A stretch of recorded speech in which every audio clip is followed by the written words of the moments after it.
Hi, everyone, and welcome to a new episode of That 80/20 Girl podcast. I'm your host, Ruchika, and thank you for joining me this Wednesday to hang out. I wanted to take this episode and give an update on my winter arc and share some of my current goals for this season. I wanted to do an episode on this when I started it, but I felt like it would be more helpful once I'm deep into it to give more perspective on my progress. So, for those of you who don't know what the winter arc is, enter winter arc. It's basically this trend that's not just making waves, but it's creating a whole new vibe for how we think about personal growth. It's changing everybody's perspective on it. And no, it's not about hibernating like a bear, though honestly, who doesn't want to sleep all winter, right? It's all about prioritizing the best version of yourself and where you want to be and giving yourself that love and care in the last 3 months of the year. So, what the heck is the winter arc anyway? Well, it's a metaphor for a season in life when things seem to slow down. Think of winter: quiet, cold, slower, a time when nature hits pause. Similarly, the winter arc encourages us to embrace our own season of self love. It's a period of self reflection, inner growth, and setting up for the next big thing in your life.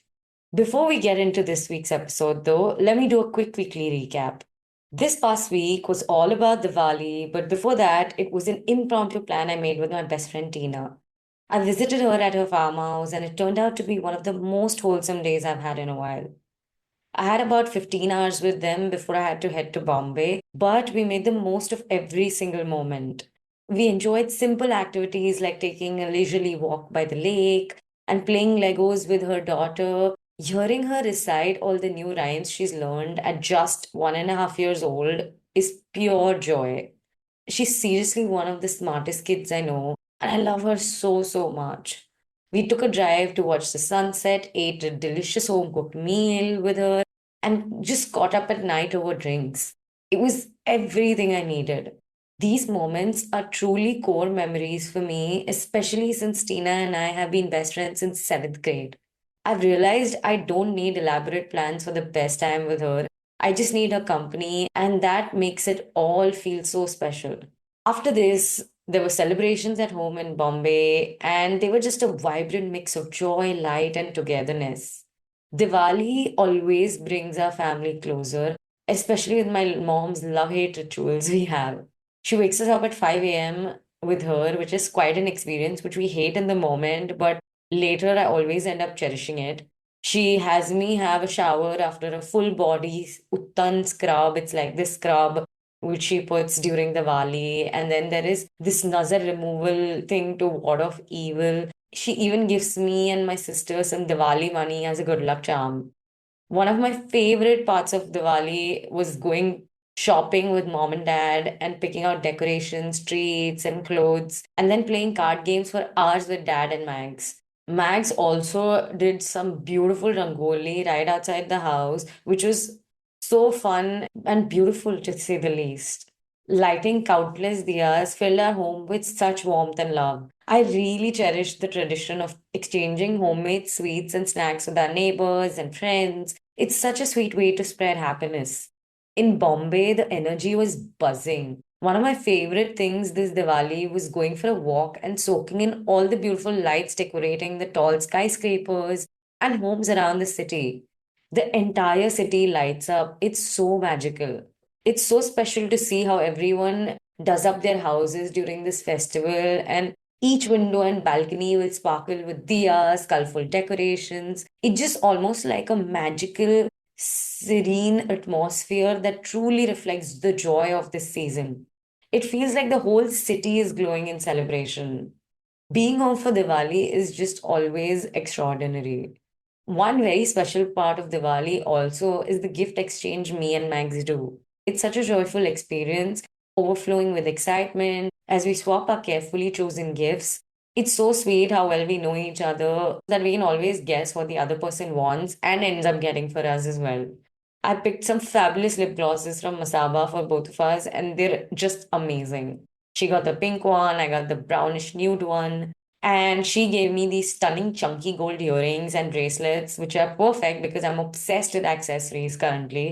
And that's just my vibe right now in this season. Like I wear toned down clothes and I amp up my accessories, and that's just how I love it right now. We do this for almost all the festivals now, and it's just a special ritual between me and Mags. Now, moving to the highlights of my week. A huge highlight of my week was taking the electric car on a trip to Bombay. I usually just take it for my workout classes, so driving it for 3 hours straight felt like a major win. This car is so different from our petrol Skoda. All the controls are totally the opposite, which took me some time to get used to. Plus, it's an SUV instead of a sedan, so the whole driving experience is totally unique. I loved how smooth and quiet the ride was. It's almost like a toy car with so many driving assistance features, so you don't get as tired as you would with a normal car. It really made me appreciate the perks of electric driving. The journey was not just exciting, it gave me an awesome sense of freedom, knowing that I'm adaptable and can drive any car now. Also, I love driving so much that when I moved to India, I didn't drive for a year and a half. And I was almost like crippled because anywhere I had to go to, I had to depend on Rohan or get an Uber or a rig. And I genuinely didn't enjoy that. And I miss driving so much. And so from there to getting to this, it feels like a massive win. And this is one of those things where I'm so, so proud of myself.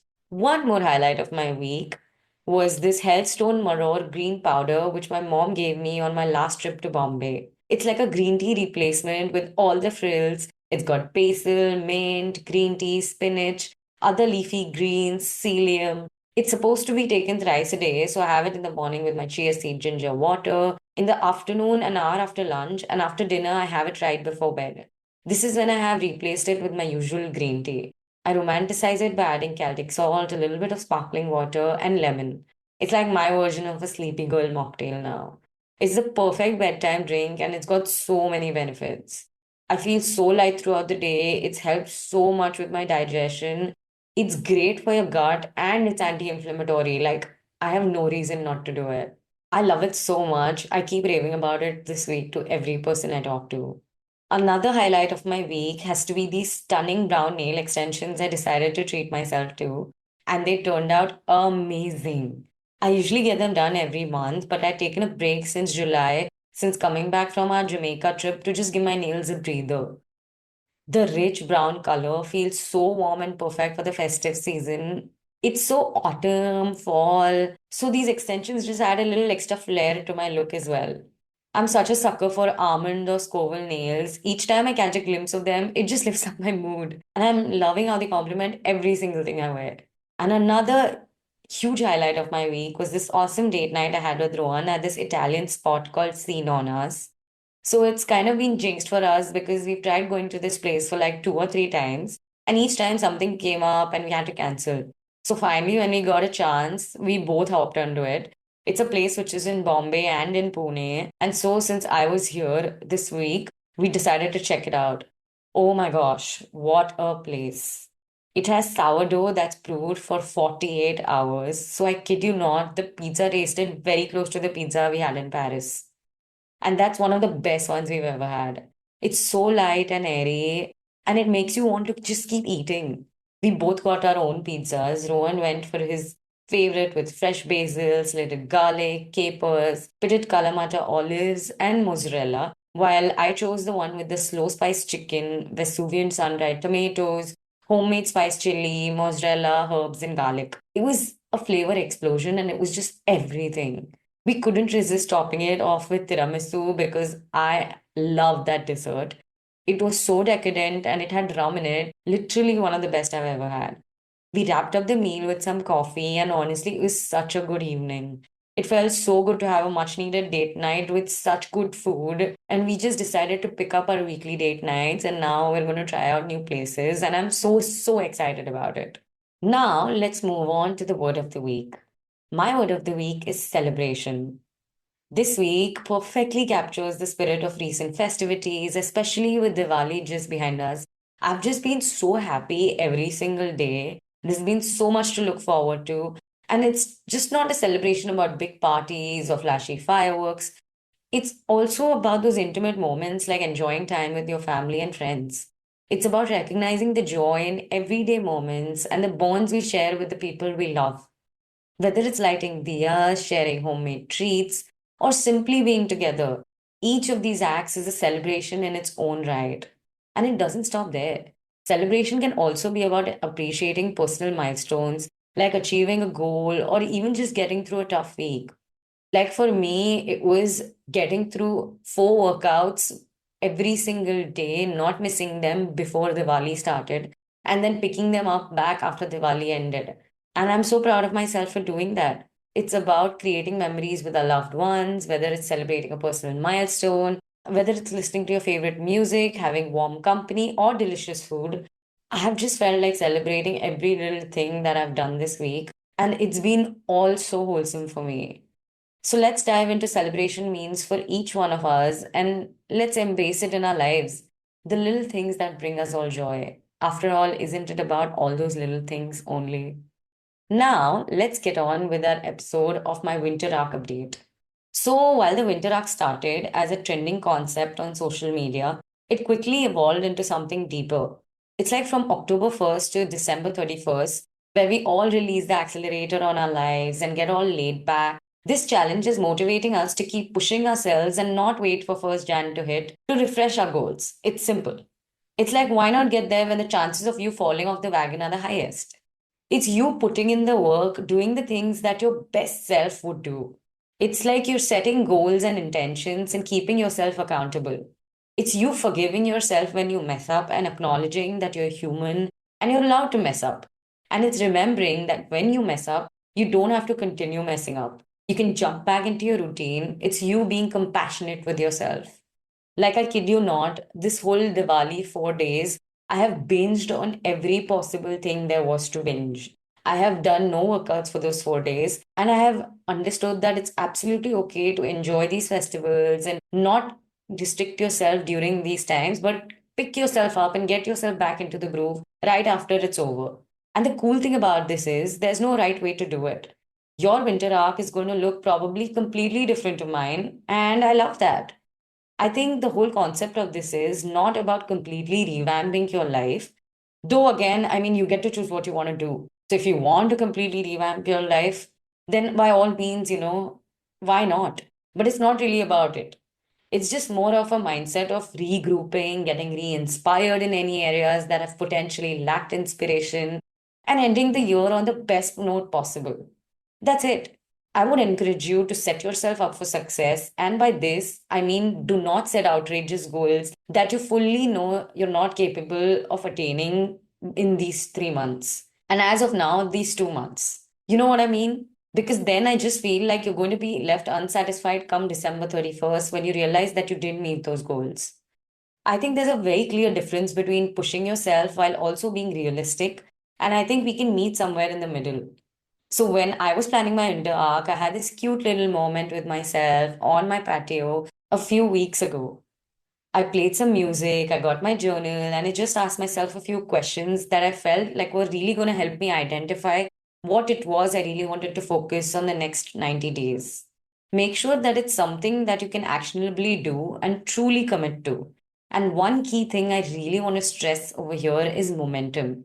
When we take these small actions every day towards our goals, every single day towards who we want to become, all of this builds momentum.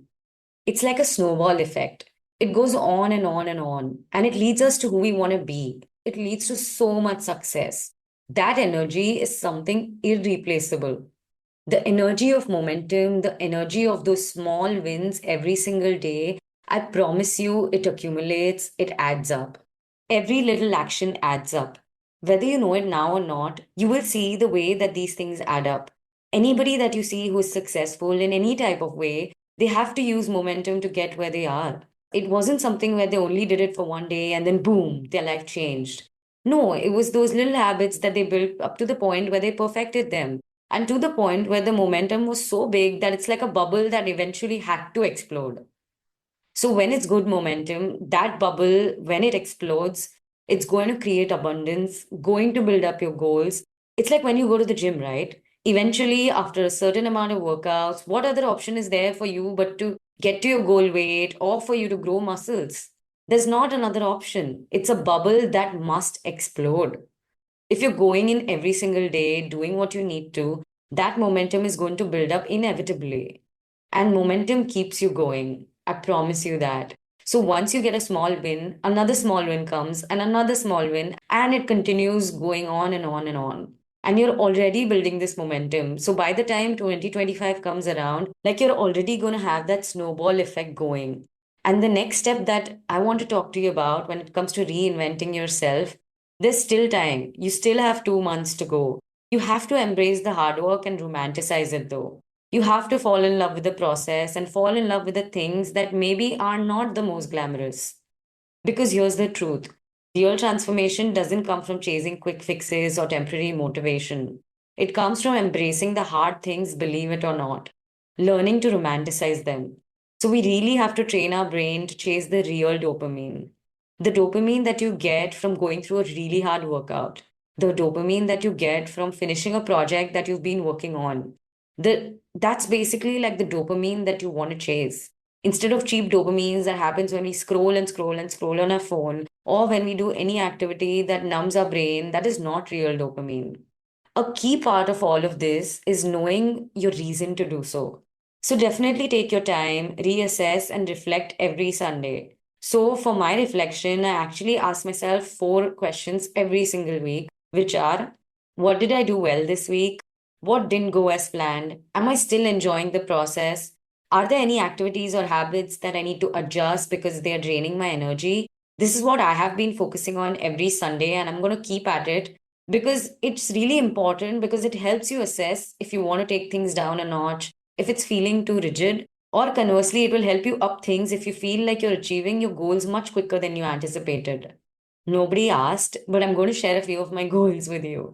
I usually like to separate my goals into different categories, but this time I wasn't feeling it. So I just kind of made a list. And these are in no particular order. I just made a list of goals that I felt that I needed in these last few months to focus on. I also wrote out why I wanted to achieve that. Like I gave it a purpose and a meaning. So it's almost like I have a solid reason to follow them through. So the very first one is I really want to consume less content and create more. I felt that the more I consumed any sort of content, I just got so much more in my head. So overall goal forever and always is to consume less and create more, but especially during this season because there is so much happening. I've been good on this, but I'd like to get better. I'm trying to add in more outdoor activities and plans to ensure I don't get into this trap of doom scrolling. But also in India, it's festival and wedding season, so it's easier to make plans and do other things than sit at home in front of a screen. And also, the weather changes are not so drastic here. So it's actually pretty pleasant, and there's so much scope for doing so many outdoor things. I also just put my phone in the other room and put a timer on it when I'm working for a session of, let's say, 45 minutes. And then the timer goes off, and I just come back to it and take a break, walk around, check notifications for, let's say, 5 to 10 minutes. I read it in this book called The Atomic Habit that make the distractions so hard and difficult that you won't go out of your way to do it. And I find this has helped me so much in being more focused. Next one is I wanted to continue getting dressed every day because I know that it makes me feel great. So, because I work from home and I have a very sedentary lifestyle and it's not very glamorous on a day to day, and I don't have any commute, even if I'm home, I'll try to dress up in a comfy casual outfit, but try to make it glamorous. I'll try to be fashionable. I try to mix and match my outfits. It's just something about working from home that it makes your days at least look a little different. And I know that it makes you feel so good. And I'm having so much fun with my skincare, with my everything showers, my workouts. It just that I can pair my clothes in such a unique way. And I feel like it makes my day so much more enjoyable when I romanticize this whole thing. So I go to Pinterest and just put in one of the pieces I have and then find ways to style it. So much fun. Another one is I wanted to up my protein intake. So I wanted to ensure I eat protein in every single meal. Of course, I was balancing it with complex carbs, fibers, and healthy fats. But I wanted to hit that 90 to 100 grams of protein a day. I just find that it keeps me satiated for longer and it helps me stay off sugar or other distractions like snack cravings or just going and opening the fridge and eating whatever I see first. I have a huge problem with that. What I try to do is that I try to have 30 grams of protein in every meal. And it also helps with my muscle recovery so much. Because I work out 5 times a week, It's absolutely crucial for me, and I just want to keep at it. I've noticed that since 6 months, since I've been doing this, I mean, I've not gotten to 100 grams a day. I've gotten to like 60, 70, but that's my goal. That's why that I wanted to up it and make it to 100 grams a day. I just recover so much quicker. And I make this easy by making a meal plan for the week on a Sunday. And then I make sure I have those groceries stocked up for the week. Now I have a list of all the meals and then the ingredients to make them. So it has made healthy eating so much easier. It also helps me avoid ordering takeout, which is like a double whammy. So I'm all in with this. Next one is I want to incorporate movement into my days 6 times a week. So I'm being flexible here again because I'm being realistic. I want to script beautiful, unselfish, and intentional episodes for the rest of the year. I'm going to be honest though. Of course, like I said, it was Diwali week here, and those 4 days I went all out in every way possible. That's what I mean though. You gotta have that 80-20 balance and pick off where you left off. So I made sure to be disciplined in my workouts after that and have my protein intake and get in those 8K to 10K steps. I want to gain more muscle, and that's what my goal here is. Next one is meditating for 5 to 10 minutes every single day. Honestly, adding a daily meditation practice of just 5 to 10 minutes a day during my winter arc has been an absolute lifesaver for me. It's become my cozy escape, a moment to relax and check in with myself amidst any type of chaos. Whenever I meditate in the mornings after my workout, it just calms me down. It helps me approach my day so much better. I've seen how this practice has truly boosted my mindfulness, making it so much easier to navigate those tougher moments that come up. I wasn't regular with it before the winter arc, but now I'm doing it as a part of my goals, and it's been a game changer. I do guided meditations with Headspace, or I do the Roxy Nafusi meditations and the Form app, and they both have worked for me so well, and I just love it. So I'm definitely going to keep at it, and I think I will even up it to like 15 minutes now.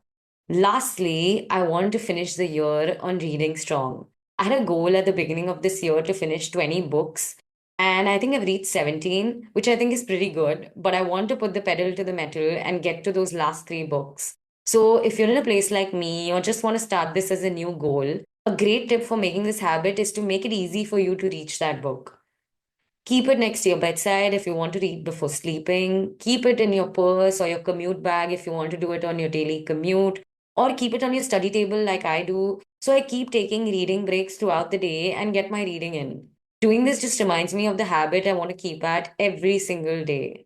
So these are my goals, and mine are mostly tangible, but you could have just intentions also. You could make it however you want it to. I just feel like everything requires action. At the end of the day, I just want to summarize that the whole winter arc thing, it's just a mindset. It's like an intention. It's having a moment with yourself to check in, regroup, reprioritize, be proud of everything you've done so far, and push yourself to do things that you haven't been able to do yet. Maybe that's slowing down, like I said. Maybe it's not. Doesn't matter. Okay, this is not about checking things off a list. This is about doing things that are going to make you feel good, fulfilled in the last 2 months of the year. That's why I like to say some of these things can just be intentions. It doesn't have to be like, okay, boom, done, did that. No, it's like an intention that you try to add to most of your days. I think, all in all, the reason why I love this is because it's one more way that I can focus on trying to be the best version of myself. And that's the freaking goal, right? Like, that is the goal. And the way to become the person you want to be is literally to start acting like that person. And I don't mean faking it until you make it. It's not faking it. It's you pushing yourself. It's you allowing yourself to go after the things that you've always wanted to. And truly, it's for me what I try to keep doing. I hope it just reminds you that you don't need a new year, a new month, a new day to change things up. You can literally decide at 7 p.m. on a random night in November that you want to shift your focus, that you want to clock the hell in, and that you want to start doing X, Y, and Z. You can decide at any moment. And that is like the greatest part of life, okay? You don't need a new month, a new year, a new day to do the things that you want to do, to shift your focus, to regroup, to be kind to yourself, to be kinder to others. You can do it whenever you want. So if you're willing to commit to the winter arc, let me know, share with me what you're going to be doing, what habits you're going to be working on. And if you're really committing to this, I promise you by the time 2025 rolls around, you're going to be in a much better position. The year is going to start and you're already going to be set. And my friends, time flies by. So the sooner you start this, the better. Start today, do it for you, or tomorrow if you need to. So, guys, I hope you enjoyed this episode and I hope you have the most amazing day. And I will see you guys in the next week's episode. Until then, keep being that 80-20 girl where we're all about that 80-20 balance.